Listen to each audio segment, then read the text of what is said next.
ডিসেম্বরে 16 ডিসেম্বর আছে না, 16 ডিসেম্বর বাল দিবস, এটা দিয়ে মুখের মধ্যে মারা হবে। 16 ডিসেম্বরের যে বিজয় দিবস বলবে ওইটারে অনুষ্ঠানের ভিডিও পুরোটা দেখা তারপরে শেষ করতে হবে। এটা শুনে পাশার মধ্যে গরম তাপ লাগে তারপরে জাম করে উঠা গেলে হবে না, শেষ পর্যন্ত উঠা তারপরে বলে যাইতে হবে যে ইলিয়াস ভাই কি আসলে ঠিক বললো নাকি ব্যাঠিক বললো। যদি ব্যাঠিক বলি আমার জুতা দিয়ে পেটাইন, কোনো সমস্যা, আমাদের সবার জুতা নিয়ে আমার গালে আমি নিব, কোনো সমস্যা নেই, শেষ করে যাইতে হবে। এটা অনুরোধ থাকলো, খুব গুরুত্বপূর্ণ প্রতিটা কথার। মানে এমনিতে এক সপ্তাহ পরে বাংলাদেশে বাল দিবস বুঝেন তো, বাল দিবস হলো এই 16 ডিসেম্বরে 16 ডিসেম্বর আছে না, 16 ডিসেম্বর বাল দিবস। এটার এদিক ওদিক যেটা বলবি, আমার বউয়ের জুতা নিয়ে লাগছে আসছে আজকে, এই না, এটা দিয়ে হাগু লাগায় এটা দিয়ে মুখের মধ্যে মারা হবে। 16 ডিসেম্বরের যে বিজয় দিবস বলবে ওইটারে অনুষ্ঠানের ভিডিও পুরোটা দেখা তারপরে শেষ করতে হবে। এটা শুনে পাশার মধ্যে গরম তাপ লাগে তারপরে জাম করে উঠা গেলে হবে না, শেষ পর্যন্ত উঠা তারপরে বলে যাইতে হবে যে ইলিয়াস ভাই কি আসলে ঠিক বললো নাকি ব্যাঠিক বললো। যদি ব্যাঠিক বলি আমার জুতা দিয়ে পেটাইন, কোনো সমস্যা, আমাদের সবার জুতা নিয়ে আমার গালে আমি নিব, কোনো সমস্যা নেই, শেষ করে যাইতে হবে। এটা অনুরোধ থাকলো, খুব গুরুত্বপূর্ণ প্রতিটা কথার। মানে এমনিতেও তো মানে দাম আছে, যেমন এই যে কথা বলছি না 10 মিনিটের কথা, অনেক টাকা দেয় কিন্তু ইউটিউব আমাকে। সো এমনিতেও দাম আছে, কথাগুলো অনেক দামি কথা, এটা শুনে যাইতে হবে। বেশিক্ষণ লম্বা করবো না আজকের ভিডিও। মুক্তিযুদ্ধ নিয়ে কিছুই বলা যাবে না, বিশাল আকারে মুক্তিযুদ্ধ নিয়ে একদম আলাপই করা যাবে না। এটা কোরআন নাকি যে এটার কোনো পরিবর্তন নাই, কোনো কিছু নাই, কোনো আলোচনা করা যাবে না।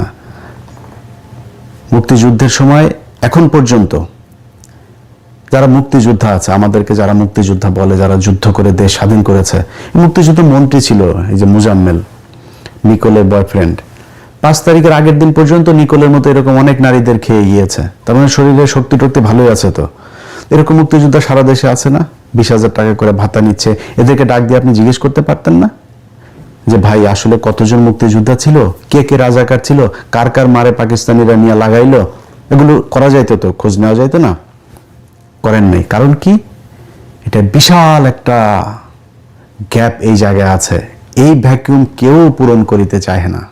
কারণ কি, এইটা করলেই এই যে ব্যবসা, এই ব্যবসা সব শেষ, এই ব্যবসা তো কেউ বন্ধ করতে হবে না। এই যে এখন দেখেন না, আওয়ামী লীগ চলে গিয়েছে, এখন বিএনপি এসেছে, এসে তারপরে সেই ব্যবসা আবার শুরু করেছে, সব শেষ। তারেক রহমানের একটা বক্তব্য শুনলাম। তারেক রহমান ভাই, আপনি সবশেষ যে বক্তব্য দিয়েছেন, আপনার বক্তব্য কিন্তু আমরা এই 71-এর মুক্তিযুদ্ধ নিয়ে গত 6 বছরে 7 বছরে আপনার অনেক বক্তব্য আমরা শুনেছি। আপনি কিন্তু একদম মানে পড়াশোনা যে প্রচুর করেছেন ইতিহাস নিয়ে, সেটা বোঝা গিয়েছে। আপনি বই ধরে ধরে তারপরে এই আলোচনাগুলো করতেন, সেই বক্তব্য শুনেছি। আজকের এই 2 দিন আগের যে বক্তব্য আপনি ইতিহাস নিয়ে দিয়েছেন, সেই ইতিহাসের বক্তব্য আর আপনি এতদিন যে বক্তব্য বলেছেন সেটা মিলছে না একসাথে। যদি আওয়ামী লীগের বয়ান যদি আপনি ইতিহাস মনে করেন, তাহলে আওয়ামী লীগের বয়ান অনুযায়ী আপনার আব্বা কিন্তু একজন রাজাকার। এটা কিন্তু মাথায় রেখে তারপরে ইতিহাস নিয়ে আলোচনা করতে হবে, খুব সাবধানে। আর যদি মনে করেন না আসলে ইতিহাস নিয়ে কথা বলতে চাই, ইতিহাস যেটা সত্য সেটাই জানাইতে চাই, তাহলে অনুরোধ থাকবে আল্লাহর রাস্তায় আপনাদের নির্বাচনী ইশতেহারে যেন এবার থাকে কতজন মানুষ মারা গিয়েছে, কতজন মানুষ ধর্ষিত হয়েছে, কতজন মানুষ আসলে মুক্তিযোদ্ধা ছিল, কতজন রাজাকার ছিল, এটা আমরা দিব, এটা জরিপ করবো। আর বেশি দিন সময় নাই কিন্তু। জেনুইন অরিজিনাল মুক্তিযোদ্ধা, এই মুজাম্মেলদের মতো ভুয়া মুক্তিযোদ্ধা না, অরিজিনাল মুক্তিযোদ্ধা তারা কিন্তু এখন সবার বয়সী 70-এর উপরে। আর 5 বছর পরে কিন্তু একটারও খুঁজে পাওয়া যাবে না। খুঁজে পাওয়া গেলেও তাদের বক্তব্য রেকর্ড করতে পারবেন না, কারণ সেই অবস্থা তাদের শারীরিক মানসিকভাবে থাকবে না।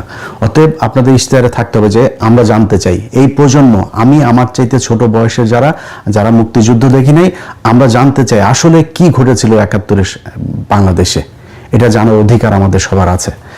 এখন যদি আওয়ামী লীগের বয়ান দিয়ে যদি চালাইতে চান, খুব খেয়াল করে তারপরে সামনে পা ফেলতে হবে। কিন্তু ধরেন এই পৃথিবীর ভেতরে ধরেন একটা দেশ বলেন, এক্সেপ্ট এই আপনার মিডল ইস্ট, যেসব চীনের মতো যেসব দেশে রাজতন্ত্র একনায়কতন্ত্র কমিউনিস্ট, এই টাইপের দেশটি যেগুলি আছে, এর বাইরে যেখানে গণতন্ত্রের প্র্যাকটিস আছে, পৃথিবীর এমন কোনো দেশ দেখাইতে পারবেন না যেই দেশে অ্যাট এ টাইমে প্যারালালি তিনটা পলিটিক্যাল দল এক্সিস্ট করে।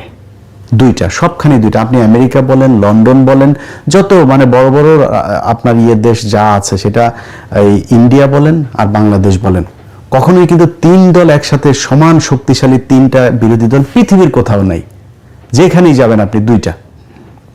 এখন বাংলাদেশে দুইটা শক্তিশালী রাজনৈতিক দল আছে, একটা বিএনপি, একটা জামাত। আমার মনে হয় এখনো বিএনপি সবচাইতে বড় দল, 2 নম্বরে যদি জামাত ধরেন, কিন্তু খুব শক্তিশালী। কিন্তু এটা খালি মানে মুখের কথা না, এটা বিএনপিও হারে হারে টের পাচ্ছে যে জামাত যে ভেতরে ভেতরে যে কি পরিমাণে ভোট তাদের বেড়েছে। এখন 3 নাম্বার আরেকটা দল এরকম বড় বৃহৎ আকারে আসবে সেই সুযোগ নাই। যদি আসে সেটা বিএনপি আসবে। যদি বিএনপি মনে করে যে 71-এর সেই আওয়ামী বয়ান নিয়ে আসবে, তাহলে বিএনপির মোড়কে কিন্তু আওয়ামী লীগ চলে আসবে। নামে মনে হবে, সবাইকে দেখে মনে হবে এই তো বাংলাদেশ জাতীয়তাবাদী দল, কিন্তু এই দলে জাতীয়তাবাদের কেউ থাকবে না। এখানে সবই সেই আওয়ামী লীগের মতো, সেই লোকজনের কথা, সেই সব কিছু তাদের মতোই মনে হবে। আর সেটা যদি তারেক রহমানের বক্তব্যটাও যদি সেরকম হয়, তাহলে তার কিছু বলার নাই।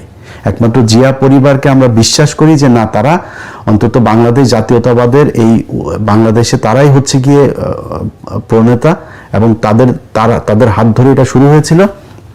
তাদের এই পরিবার যতদিন থাকবে, বাংলাদেশ জাতীয়তাবাদ এটা থাকবে।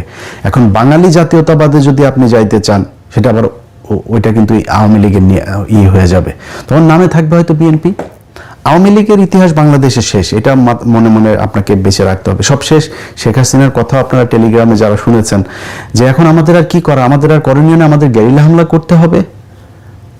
মানে বক্তব্য বুঝেছেন তো, যে তার হাতে আর কোনো কিছু করার নাই। আন্তর্জাতিক বলেন, জাতীয় বলেন, সবখানে তাদের দেখা শেষ। এই দেশের মানুষও তাদের কথা এখন কেউ নেমে আসবে না। সো 2-4টা ভাঙচুর জ্বালাও পোড়াও করতে পারেন, করলে আবার মামলা খাবেন। এই রাস্তা তো আপনারা দেখিয়ে দিয়ে গেছেন। একটা হবে 1200 মানুষের নামে মামলা হবে। মুরগির উপর বোমা মারার মামলা করেছেন না, সো এই রাস্তা তো আপনারা দেখিয়ে গিয়েছেন। পুলিশকে সেই ইকুইপমেন্ট দিয়ে গিয়েছেন। আড়ি পাতা এখন স্বরাষ্ট্র উপদেষ্টা সরাসরি বলে আড়ি পাতা হবে।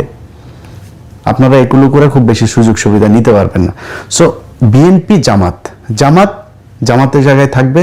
জামাত যেহেতু উঠে গিয়েছে, জামাত এখান থেকে উপরে উঠবে, নিচে নামবে না। তো এখন আপনারা কারা থাকবেন? বাংলাদেশ জাতীয়তাবাদ থাকবেন না বাঙালি জাতীয়তাবাদ থাকবেন? সেটা হচ্ছে আপনাদেরকে ডিসাইড করতে হবে। যাই হোক, বিএনপিকে খুব বেশি নসিহত করতে চাই না, বিএনপির নিজস্ব ব্যাপার। বিএনপিকে নিয়ে কথা বললে আবার বিএনপি আর আমাদের জামাত বানায় দিবে, যেখানে ভাই আপনাদেরকে অবমূল্যায়ন করে ছোট করে কথা বলার মতো সুযোগ নেই। অনেকে বিশাল গ্যাঞ্জাম বাঁধাইতে চাচ্ছে আমাদের আর বিএনপির মাঝখানে। আমারে দিয়ে সেটা পারবেন না। কারণ হচ্ছে কি, কারণ এই বিএনপি তো গত 15 বছরে তারা জীবন দিয়েছে, তাদের পার্টির লোক গুম হয়েছে, তারা জেলে ছিল। এই পুরো দলটারে একদম যা মনে চায় তাই বলবেন, এটা বলা আমার এত দুঃসাহস হয় না, যে কারণে খুব বেশি বুঝাইলাম না। বাট সামনের দিনগুলোতে খুব সাবধানে পা চলতে হবে। মনে করেন জামাত ইসলাম ক্ষমতায় আসলো, আওয়ামী লীগ যা করেছে এই বিএনপির উপরে, জামাত ইসলাম সেটা কোনোদিনও করবে না। করলে আমরা ছেড়ে দিব না তো, যে জামাত এসে বিএনপির গুম করবে, খুন করবে, বিএনপির একদম বিরোধী দল নিশ্চিহ্ন করে ফেলবে, জামাতটা আমরা ছেড়ে দিব নাকি? কিন্তু যদি আওয়ামী লীগকে আবার আনেন, আম এবং ছালা দুটাই যাবে। এবার আসল আলোচনায় আসি। আজকে আমার এই বাম সাইডে আমার বউয়ের জুতা দেখাইছি না আগে, এই জুতাটার পাশাপাশি আরো একটা জিনিস আমার কাছে এনে রেখেছে, এইটাও আপনাদের একটু দেখায় তারপরে অনুষ্ঠান শেষ করব। আজকে পিনাকিদার মতো আমার এডিটর সাহেবদেরকে একটু বলবো যে একটু কাজ করতে। এটা হচ্ছে আমাদের আপনার অরক্ষিত স্বাধীনতায় পরাধীনতা, এটা মনে হয় লেখাটা উল্টা দেখাবে যেহেতু ভিডিওতে। সো এই অরক্ষিত স্বাধীনতায় পরাধীনতা, এই বইটার এটা হচ্ছে এডিটর সাহেব আমার এটার প্রথম পৃষ্ঠার ছবিটা আপনাকে দিয়ে পাঠিয়ে দেব, আমি একটু দেখায় দিয়েন। এটা দ্বিতীয় সংস্করণ, দ্বিতীয় প্রকাশ জুলাই 2019, প্রচ্ছদ সুব্রত সাহা, প্রকাশক শহীদুল ইসলাম, কমলকুড়ি প্রকাশনার, বাংলা বাজার, মান্নান মার্কেট, 3য় তলা, ঢাকা 1100। যাই হোক, এই বইয়ের আমি আপনাদেরকে যেটা পড়বো 2019 সালে কিন্তু আওয়ামী লীগের সময়ে এটার ইয়েটা হয়েছে। এটা 48 নম্বর পৃষ্ঠা, আপনাদেরকে আমি 48 থেকে 49 এবং 50 নাম্বার, ছোট 2-3 মিনিটের ভেতরে আপনাদের পড়ে শেষ করে দিব। এই বইটা হচ্ছে এই মেজর জলিল, আমি কিছুক্ষণ আগে বললাম না যে 16 ডিসেম্বর বিজয় দিবস বলে জুতা দিয়ে পেটাবো, এটা কিন্তু আমি বলিনি, এটা এই মেজর জলিল বলে গিয়েছেন। কেমনে বলে গিয়েছেন, উনি ওনার ভাষায় বলেছেন, আমি আমার ভাষায় বললাম আর কি। তো 48